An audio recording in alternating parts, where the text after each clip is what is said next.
जो मेरी गेस्ट हैं आज की आवाज़ फाउंडेशन की जो कैंपेन मैनेजर हैं वो भी तशरीफ़ ला चुकी हैं और उसके हवाले से आज खूब बातें करेंगे। आप भी हिस्सा लेना चाहें, इन्फॉर्मेशन लेना चाहें तो हमें कॉल कर सकते हैं 051-8094-521 पे। मेरे साथ मौजूद है बहुत ही प्यारी सी मरियम अमजद खान जो कि कैंपेन मैनेजर हैं आवाज़ foundation Pakistan centre for development services. अस्सलाम वालेकुम। वालेकुम सलाम। कैसी हैं आप? बिल्कुल खैरियत से। ठीक ठाक हैं, खैरियत से? अल्हम्दुलिल्लाह।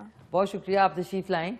और सबसे पहले तो मुझे ये ज़रूर बताएं क्योंकि आपके जो रूह रवां है वो तशरीफ़ लाए थे हमारे शो में, तो मैं चाहूँगी कि जो आवाज़ फाउंडेशन है उसके हवाले से आप भी थोड़ा सा लोगों को गाइड करें कि ये जो आपकी जो कैंपेन है और किस हवाले से ज़्यादा आप लोग फोकस करते हैं। पहले तो बहुत शुक्रिया आपका हमें यहाँ पे बुलाने के लिए, दावत देने के लिए। दूसरा ये कि जो आवाज़ का ओवरऑल काम है वो 2 सतहों पर है। पहला ये है कि हम कम्युनिटी में जाके ख़वातीन के साथ, बच्चों के साथ, वालिदैन के साथ बातचीत करते हैं कुछ मखसूस इश्यूज़ पे, जिसमें सबसे ज़्यादा इशू जिसके ऊपर आजकल हम लोग बातचीत करते हैं वो बच्चियों की तालीम के ऊपर और उसके साथ साथ जो बच्चों के साथ बढ़ते हुए ज़्यादती के केसेस हैं उसके ऊपर। क्योंकि आपको पता है कि अब ये कोई ढकी छुपी बात नहीं है कि पाकिस्तान में जो रेप के केसेस हैं, जो अब्यूज़ के केसेस हैं वो 50 टाइम्स फोल्ड हो चुके हैं। तो अब प्रॉब्लम ये है कि हमारे यहाँ लोगों को अवेयरनेस नहीं है और वो दोनों ही लेवल्स पे नहीं है। ना तो पेरेंट्स को पता है कि हमें किस तरीके से बच्चों को इन तमाम चीज़ों के ऊपर गाइड करना है और ना ही उसातिज़ा कराम को पता है कि हमने किन अल्फाज में बच्चों को ये बातें समझानी है।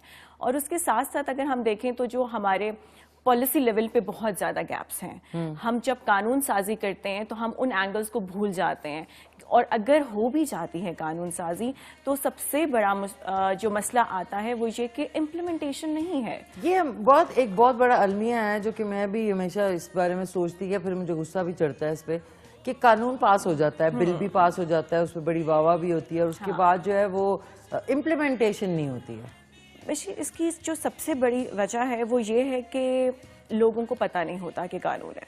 जब लोगों को पता होगा, जब मुझे एक कानून के बारे में पता होगा कि मुझे ये कानून ये हिफाजत देता है तो मैं उसके हवाले से हर जगह पे बोलूंगी, हर जगह पे इस चीज को रेस करूंगी, अपनी आवाज उठाऊंगी ताकि पॉलिसी मेकर्स के ऊपर भी ये प्रेशर आए कि हमारे लोग जो हैं वो बाशऊर हैं और वो अपना हक मांगते हैं। अब आप जानती होंगी कि हमारे पूरे पाकिस्तान में आर्टिकल 25A कॉन्स्टिट्यूशन का हिस्सा है और वो कॉन्स्टिट्यूशनल राइट है कि बच्चियों को और बच्चों को जो कि 5 से 16 साल तक की उम्र के हैं उनके लिए तालीम मुफ्त और लाजमी है। लेकिन कितनों को पता है और कितने ये लोग जानते हैं कि उसका कानून बनने के बावजूद भी इम्प्लीमेंटेशन कितने पर हो रही है। तो बहुत सारे बच्चे जो आपको पता है पाकिस्तान दुनिया का दूसरा मुल्क है जो कि आउट ऑफ स्कूल बच्चों का जो नंबर है वो सबसे हाई है जहां पर। तो अब आप ये देखें कि दुनिया भर में जो आउट ऑफ स्कूल बच्चे हैं हमारे यहाँ हमारे प्राइम मिनिस्टर साहब भी अपनी तकरीरों में कह के थक गए कि 2.5 करोड़ बच्चा स्कूलों से बाहर है। तो आप ये देखिए एक तो 2.5 करोड़ बच्चे स्कूल से बाहर हैं, फिर एक खास बच्चियों की उम्र आती है जो कि प्राइमरी के बाद है जहाँ पे ड्रॉप आउट बढ़ जाता है और वो 70 to 80% ड्रॉप आउट बढ़ जाता है। तो आप ये देखें कि जो हमारे यहाँ तालीम की जो ओवरऑल एक पोजीशन है, जो सिचुएशन है वो इतनी ड्रास्टिक है, तो वहाँ कैसे एक्सपेक्ट कर सकती हैं कि वहाँ पे लोगों को शाऊर होगा और लोगों को अपने राइट्स का पता होगा और लोग जो है वो अपने आप को महफूज बना सकेंगे, अपने हक के लिए आवाज़ उठा सकेंगे। तो जिन कौमों ने यहाँ जहाँ इन तमाम चीज़ों के ऊपर तरक्की की है वहाँ पे एक बहुत बड़ी जद्दोजहद रही है, वहाँ पे तालीम बहुत आम है, वहाँ पे तालीम नहीं दी जाती तो वालिदैन को सजा दी जाती है। तो ये बहुत उनके बल्कि वो आके कहते हैं कि आप अगर नहीं उनको केयर कर सकते वो ले लेते हैं, कस्टडी भी ले लेते हैं अपने। बिल्कुल। अच्छा, ये तो बहुत खुशाइन बात है और आई होप ये जो बच्चों के साथ ज्यादती, माय गॉड मेरा दिल बाहर आ, मेरा दिल चाहता है कि मैं, क्योंकि तो बहुत ही मुझे खुशी की खबर थी कि वो जो अभी एक केस हुआ था कश्मीर में जी, वो आई थिंक इनकाउंटर में आदमी मारा गया जी। तो मेरे ख्याल अगर इम्प्लीमेंट नहीं हो तो मेरे ख्याल ये ज़्यादा एक फीजिबल है कि ऐसे आदमी को तो बिल्कुल सरेआम एक एग्जाम्पल बनाना चाहिए। सॉरी मैं मरियम एक बात आपसे कि एक और चीज़ कि ये 16 डेज ऑफ एक्टिविज्म जो है ये क्या है और ये क्यों मनाया जाता है? बेसिकली 16 डेज ऑफ एक्टिविज्म एक इंटरनेशनल कैंपेन है Okay. जो कि दुनिया में 1991 से स्टार्ट हो गई थी। Okay. एक ग्लोबल वुमेन लीडरशिप इंस्टीट्यूट था जहाँ पे पहली दफ़ा बहुत सारी ख़वातीन ने और बहुत सारे ऐसे मर्द जो ये चाहते थे कि ख़वातीन के खिलाफ तशद्दुद ना किया जाए, उन्होंने शुरू की थी। ठीक है। और ये बस तब से ही हर साल इसको मनाया जाता है। 16 दिनों के लिए ये कैंपेन की जाती है दुनिया भर में। 25 नवंबर से शुरू होती है और 10 दिसंबर को ख़त्म होती है और 10 दिसंबर को international day for human rights होता है, तो वो उस दिन पे इख्तिताम होता है इसका। जो इसको मनाने का मकसद है वो ये है कि तारीख़ ये बताती है कि कोई भी दौर हो, ख़वातीन के ऊपर और बच्चियों के ऊपर किसी न किसी फॉर्म में तशद्दुद रहा है। चाहे वो उनका तालीम का हक ना उनको देना हो, चाहे उनके ऊपर घरेलू तशद्दुद हो, चाहे उनको अनपेड वर्कर के तौर पर लिया जा रहा हो, चाहे खातून को वेज कम दी जा रही हो, चाहे उनके साथ ज्यादती हो रही हो, तेज़ाब फेंका जा रहा हो, कारोकारी की जा रही हो, बहुत तरह की तशद्दुद की इक़साम है। और एक वो किस्म जो हम जिसके बारे में ज़्यादा बात नहीं करते वो साइकोलॉजिकल टॉर्चर है कि अगर खातून को आप नहीं भी मार पीट रहे, लेकिन अगर उसको इस तरह का इन्वायरमेंट नहीं दे रहे कि उसका पीस ऑफ माइंड है उसके साथ, वो पूरी पोटेंशियल से अपना काम कर सकती है, वो पूरे पोटेंशियल से अपने घर की देखभाल कर सकती है, वो नहीं दे रहे तो वो भी एक तशद्दुद है। तो I think that is the worst one.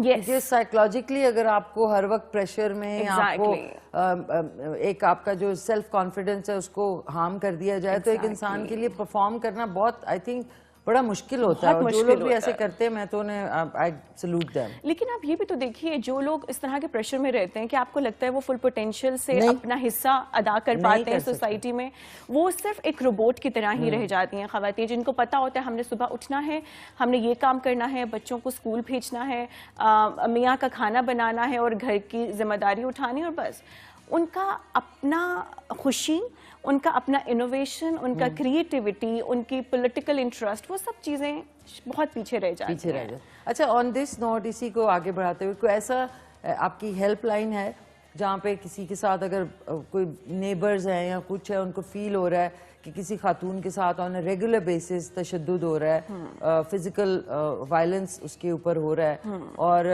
वो उसकी अब उसने ये समझ लिया कि उसकी जिंदगी का ये हिस्सा ही है, मीनिंग दिस इज लाइफ, कि रोज आपको कोई आता है और 2-4 चपेड़े या आपको मार मुर के, तो कोई ऐसा हेल्पलाइन आपकी है जिसपे कोई आपको कॉल कर दे कि भाई यहाँ पे ये हो रहा है, रिपोर्ट कर दे? नहीं, हमारी इस तरह की कोई हेल्पलाइन नहीं है, हम इस तरह की सर्विस नहीं देते हैं।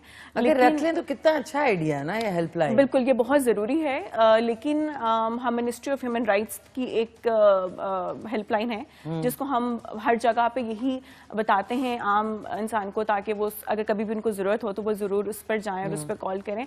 और वो गवर्नमेंट की तरफ से बिल्कुल टोल फ्री नंबर है और उस पर कोई उनका पैसा नहीं लगेगा। 1099 1099। नाज़रीन ये लिख लें, जिस तरह आपने बाकी इमरजेंसी नंबर्स लिखे होते हैं, 1099 मैं भी लिख लूंगी कि कोई भी तशद्दुद का केस है, कोई भी ऐसा केस, कोई भी केस है, तशद्दुद का केस है, कोई खुदा ना खास्ता आपको किसी से आपको कोई डर है, खौफ है जो आप रिपोर्ट कराना चाहते हैं, तो होता उनका तरीकाकार ये है कि आप फ़ोन करेंगे तो वो फ़ोन पिक करेंगे और आप उनको अपनी जो भी परेशानी है वो बताएंगे। इन केस अगर आप नहीं वो फ़ोन पिक करते तो उनकी एक बीप बजती है और उसके बाद वो कहते हैं कि आप अपना मैसेज रिकॉर्ड करा दें, और उसके बाद वो फिर आपको खुद ही फ़ोन करते हैं। ठीक है, तो आप अपना जो भी नाम प्रॉपर और आपका जो नंबर है वो प्रॉपरली डिस्क्राइब करके आप 1099 ये ज़रूर लिख लें। और ये किस मतलब बच्चों के साथ, किसी के साथ भी बिल्कुल किसी के साथ भी तशद्दुद हो रहा हो, बिल्कुल। बल्कि आपके ही इस प्लेटफॉर्म पे से मैं फ़ायदा उठाना चाहती हूँ कि ख़ास तौर पे हुकूमत पाकिस्तान ने अभी एक ज़ैनब अलर्ट एप्लीकेशन भी मुतारिफ कराई है। तो जहाँ पर अगर कोई बच्चा मिसिंग है, जहाँ पर अगर कोई इस तरह का किसी के साथ वाक़या हो रहा है, तो वो एप्लीकेशन बहुत अच्छी है और हमारे यहाँ बहुत अच्छी नंबर है, पॉपुलेशन है जो कि फ़ोन इस्तेमाल करती है और स्मार्टफोन यूज़ हर एक के पास है, तो वो ज़रूर अपने फ़ोन में वो एप्लीकेशन रखें। कौन सी? Zainab alert app. अच्छा, Zainab alert app, ZAINABALERT alert APP। ये आप अपने वो जो फोन स्टोर होता है आपका, उसके ऊपर जाएं, उसके ऊपर ये ऐप जिस तरह सिटीजन्स पोर्टल है उसके ऊपर वो भी, इसी तरह आप प्लीज ये कर लें ताकि किसी को कोई प्रॉब्लम हो कुछ है तो आप फौरन उनसे रब्ता कर सकें। और ये बहुत ही सिंपल है, उर्दू में भी है, इंग्लिश में भी है, सिंधी और पंजाबी के वर्जन भी अभी तक आए हैं। लेट्स से कि अगर हुकूमत कुछ और भी आसान फहम जुबान में करने के लिए इसको मज़ीद और जुबानों में भी कर सकती है। अच्छा, ये जो ज्यादती के बढ़ते केसेस हैं इसके बारे में अभी तक मुझे जो मैंने पढ़ा है ट्विटर पे उधर उधर के मोर देन 6000 पिछले कोई 6 से 8 महीने में हुए हैं केसेस, मोर देन। मुझे नहीं पता ये रेशो ठीक है कि नहीं है, बट मैंने ये पढ़ा तो मेरे इट इज सो मतलब इज बिकमिंग नॉर्मल नाउ क्या हमारी और अब लोग भी नॉर्मलाइज हो रहे हैं कि अच्छा जी हो गया। हाँ। अब ज़ैनब का तो बहुत ज्यादा हाई प्रोफाइल केस हो गया था, तो ये इसकी वजूहत क्या, कोई इसके पीछे गैंग है, इसके पीछे कोई रैकेट है, इसके पीछे कोई बहुत बड़ा एक पैसे कमाने का जरिया है जिस तरह डार्क वेब हो गया, बहुत सारे लोग कह रहे हैं। इसके ऊपर आपने थोड़ी रिसर्च अगर की हो तो? एक्चुअली इसके पीछे हमारा मानना ये है, और हमने जितना भी रिसर्च किया है वो ये बताता है कि मल्टीपल फैक्टर्स हैं। ओके। एक नहीं है। बहुत हद तक जो बात आपने की कि एक बिजनेस भी बन चुका है, वो बात भी बिल्कुल ठीक है। और दूसरा ये देखिए, जब हम अपनी सोसाइटी में लोगों को एजुकेट नहीं करेंगे ना, तो फिर हम लोगों को डाइवर्ट होने से रोक नहीं सकते। जब हम अपने मुल्क में लोगों की हिफाजत के लिए कानून साजी नहीं करेंगे तो आपके लोग महफूज नहीं महसूस करेंगे, उनको तहफ़्फ़ुज़ नहीं मिल सकता। जब आप अपने लोगों को ये बताएंगे नहीं कि क्या कवानीन है आपके लिए, लोगों को नहीं पता चलेगा।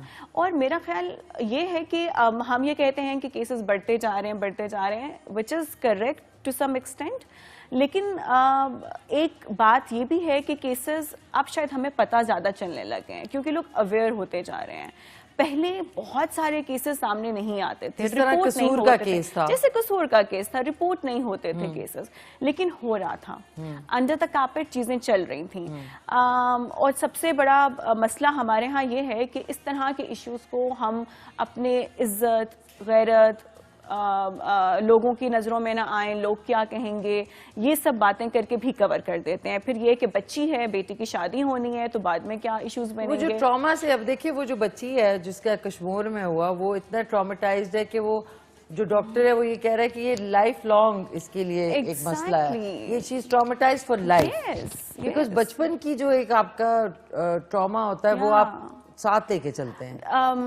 मैंने क्योंकि क्लिनिकल साइकोलॉजी पढ़ी है फॉर गुड 8 years, तो मैं आपको बताऊं, अगर खुदा ना खास्ता किसी बच्चे या बच्ची के साथ ये वाकया होता है तो बहुत सारे लोग कोप कर लेते हैं, लेकिन बहुत सारे लोग उससे कोप नहीं भी कर सकते।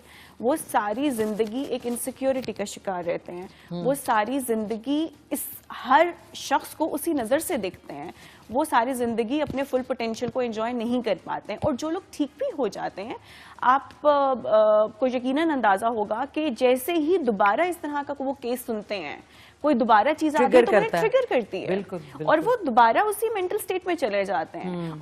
और हम जानते हैं कि अल्लाह ने हमें अशरफुल मखलूकात इसीलिए कहा है क्योंकि हमें अल्लाह ने दिमाग से नवाजा है, हमें सही और गलत की पहचान करने के लिए अशरफुल मखलूकात कहा गया है। लेकिन अगर आपका दिमाग सुकून में नहीं है, आपका दिमाग अगर परेशानी में है, एक खौफ में है, तो वो आप एज अ इंसान मुकम्मल नहीं है, आप ऐसा इंसान कुछ कर नहीं सकते।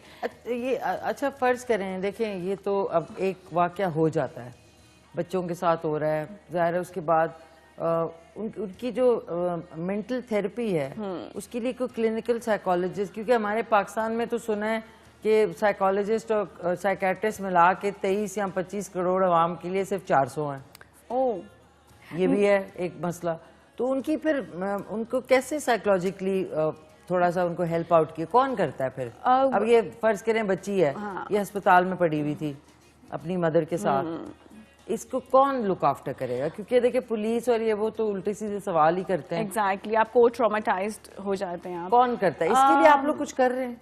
अगर बिल्कुल हकीकत हम देखें तो हमें पता है कि हमारे यहाँ काउंसलिंग कुछ इस तरह हो भी जाता है तो घर वाले करते हैं, बड़ी बहन कर देगी, आपका सिबलिंग्स करेंगे, आपके वालिदैन करेंगे, या आपकी कोई एक आध टीचर ऐसा होगा जो कर देगा। हमारे यहाँ बाकायदा सेंटर्स मौजूद नहीं है। हमारे यहाँ साइकोलॉजिस्ट या साइकेट्रिस्ट की बात जब भी आती है तो हम समझते हैं कि वो पागल है, हम समझते हैं कि नहीं इसका दिमाग खराब हो गया है, जबकि जो साइकोलॉजिस्ट का काम है या साइकेट्रिस्ट का काम है वो आपको काउंसलिंग की सर्विसेज प्रोवाइड करना है, वो आपको बैक टू लाइफ लेकर आना है, वो आपको समझाना है कि किस तरीके से आप अपनी जिंदगी को नॉर्मल तरीके से देखिए ना, ये फिर आपको जो मेरे दिमाग में एक चीज आई है कि वॉलंटियर्स होने चाहिए, जिस तरह मेडिकल कॉलेजेस हैं, इसकी जो लड़के लड़कियां जो कि साइकोलॉजी पढ़ रहे हैं या कोई इवन पढ़ाई में है, उनको वॉलंटियर करके आगे आना चाहिए। जितने लोग देख रहे हैं कि किसी की 1 घंटे की अगर आप रोज हर दूसरे दिन थेरेपी कर दें, ये कह के क्योंकि जो घर वाले हैं, मैंने वो जो ड्रामा सीरियल था चुप, उसमें मदर को पता होता है कि उसका जो दामाद है वो छोटी बेटी के साथ कोई ना कोई हैंकी चल रहा है, लेकिन वो उसको पता होते हुए भी वो कहती है कि चुप रहो, तुम्हारी बहन का घर ना खराब ना हो जाए। तो मैं हैरान थी कि how can you actually do that, mother can कैसे कर सकती है? ये जो सोच है ना कि एक चीज जो बिल्कुल फ्रिजाइल है, आपको पता है वो रिश्ता इतना फ्रिजाइल है, वो गलत है, लेकिन उसके बावजूद भी आप जबरदस्ती की कोशिश कर रहे हैं उसको चलाने के लिए, आप कवर कर रहे हैं। एग्जैक्टली, इससे बेहतर है आपकी बहन का घर खत्म हो जाए ऐसे आदमी के साथ। बिल्कुल बिल्कुल। लेकिन अब आप क्या कर रहे हैं, साइमल्टेनियसली दुनिया की नजरों में अच्छा बनने के लिए अपनी दोनों बेटियों के घर खराब कर रहे हैं जी। टेक्निकली तो ना उसका घर ठीक है और ना ही छोटी बेटी को वो ठीक रख पा रहे हैं, तो दोनों बेटियों को खराब कर रहे हैं। लेकिन हम लोग क्या करते हैं कि जो सबसे बड़ा खौफ हमारे दिमागों में है लोगों का, सोसाइटी का, ये निकालना पड़ेगा। ना लोग बिल पे करते हैं आपके, ना आपके को मुश्किल में पूछते हैं, लेकिन फिर भी आपको फलाना क्या कहेगा, वो क्या कहेगा, तो वो तो वैसे भी कहते हैं, वो तो वैसे भी कहते हैं। तो या तो हमें ये सोच लेना चाहिए, अब खासतौर पे खवातीन और बच्चियों को ये समझना चाहिए कि या तो हम अपनी फिक्र कर लें या फिर हम ये फिक्र कर लें कि बिला वजह दूसरों की फिक्र करें। और अपने लव्ड वंस को आप सैक्रिफाइस करते हैं, उनकी लाइफ पूरी दूसरों की सोच पे कि वो क्या कहेगा। बिल्कुल ऐसे वेरी और मैं एक चीज कहूँ कि ये जो अभी आप जिक्र कर रही थी कि हमें कुछ वॉलंटियर्स की एक फोर्स बनानी चाहिए, एक्चुअली थेरेपी एक बहुत ही टेक्निकल चीज है। हमें ये लगता है कि अगर हम बातचीत कर रहे होते हैं किसी भी सर्वाइवर के साथ जो किसी ऐसी बुरी सिचुएशन में होता है, तो हम उसको किसी ना किसी हद तक सिंपैथेटिक या उसके साथ एम्पैथेटिक होके एक बातचीत जरूर कर लेते हैं। लेकिन जो काउंसलिंग का मेजर कॉन्सेप्ट है वो किसी के साथ भी नहीं हो सकती, ऐसे ही नहीं होती है।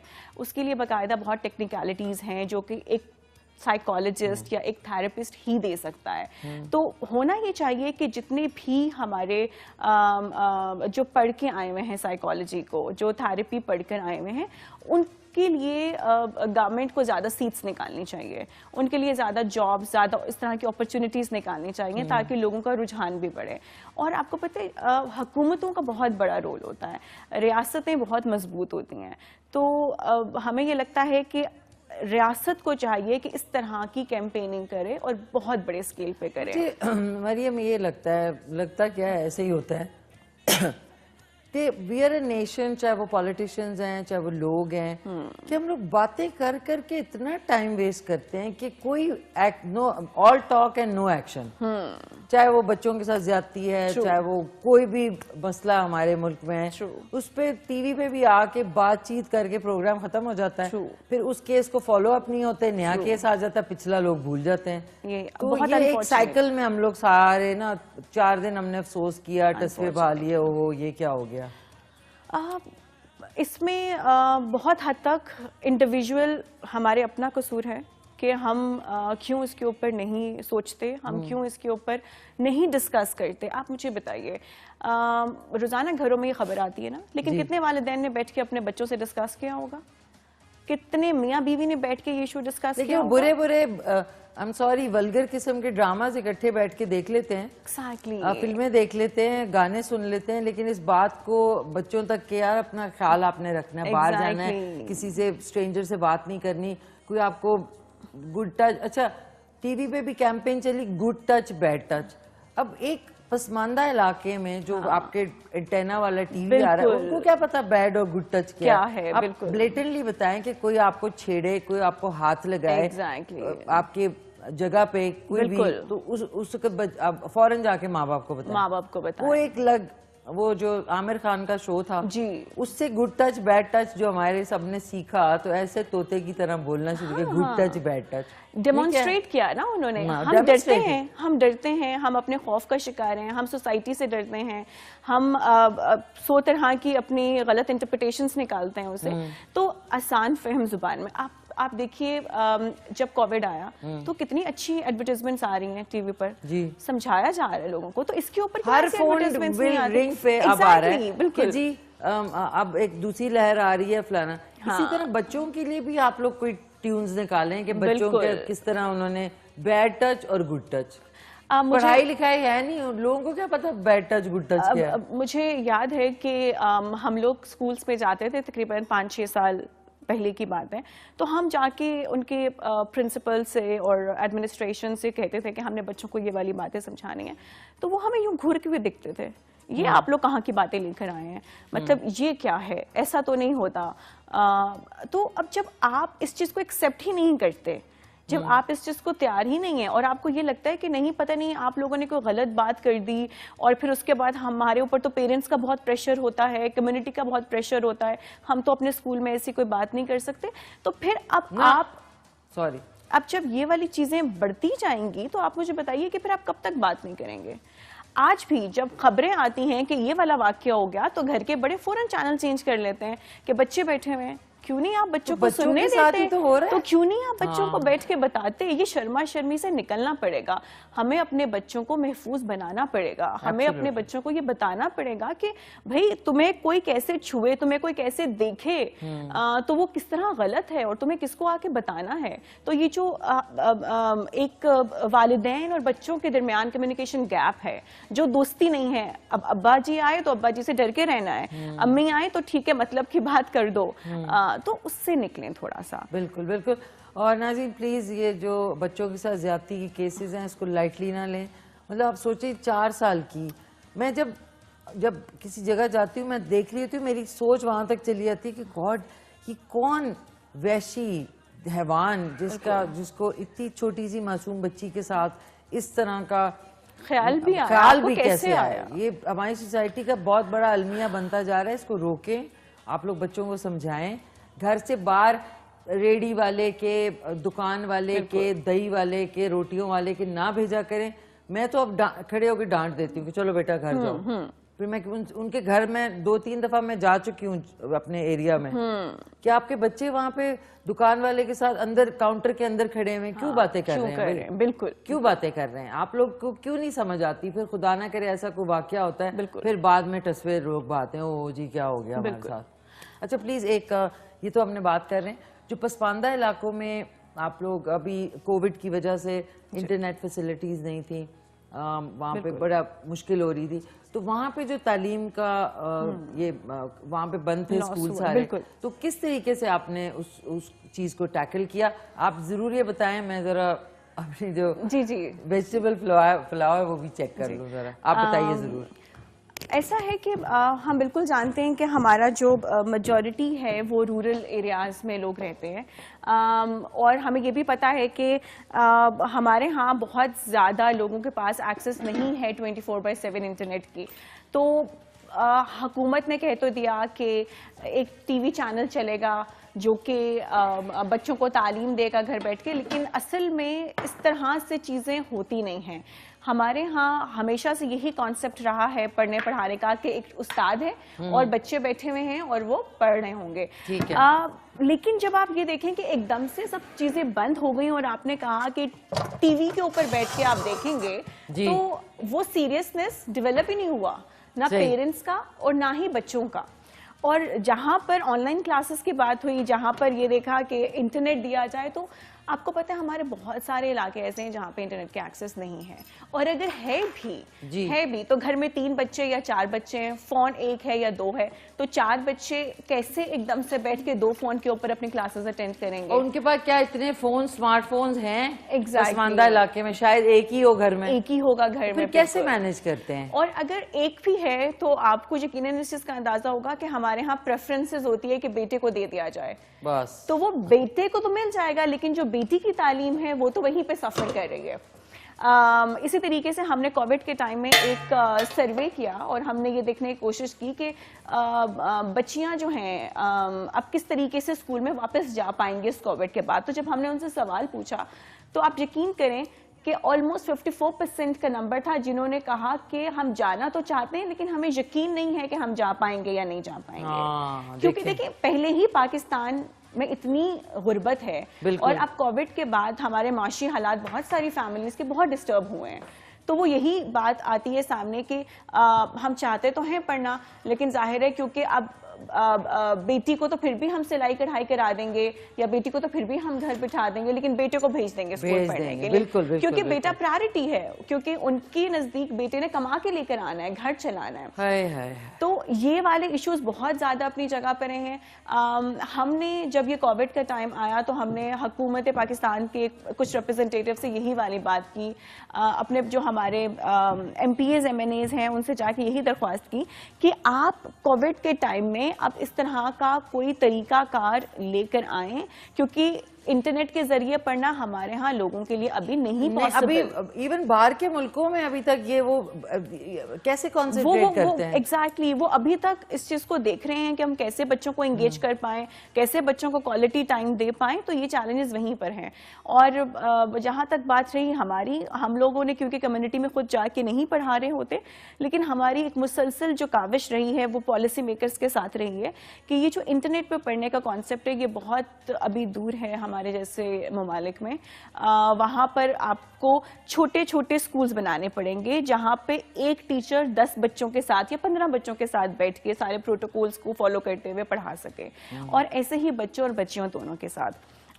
जिस स्टडी का मैं जिक्र कर रही हूँ, जिस सर्वे का मैं जिक्र कर रही हूँ, उसमें हमने जब उनसे वजह भी पूछी कि आपको क्यों लगता है कि आप स्कूल वापस नहीं जा पाएंगे, तो उसमें यही एक कंसर्न आया कि क्योंकि अब वालिदैन को ये लगता है कि बच्ची हमारा घर में छोटे मोटे कामों में हाथ भी बिठा देती है, अनपेड वर्क भी कर देती है, तो बस ठीक है जितना इसने पढ़ लिया, अब थोड़ा बहुत इसको कुछ ना कुछ सिखा देंगे, घर के काम काज सिखाएं, कढ़ाई सिलाई सिखाएं, तो उसके बाद बस हम इसकी शादी कर देंगे। नाज़रीन ये बता दूं, हर एक को कढ़ाई सिलाई और मशीन का शौक नहीं, हर एक के अपने। जैसा मुझे अल्लाह बख्श एक होती थी आंटी उस्मानी, उनके घर मम्मी ना मुझे भेजती थी सिलाई कढ़ाई सीखने।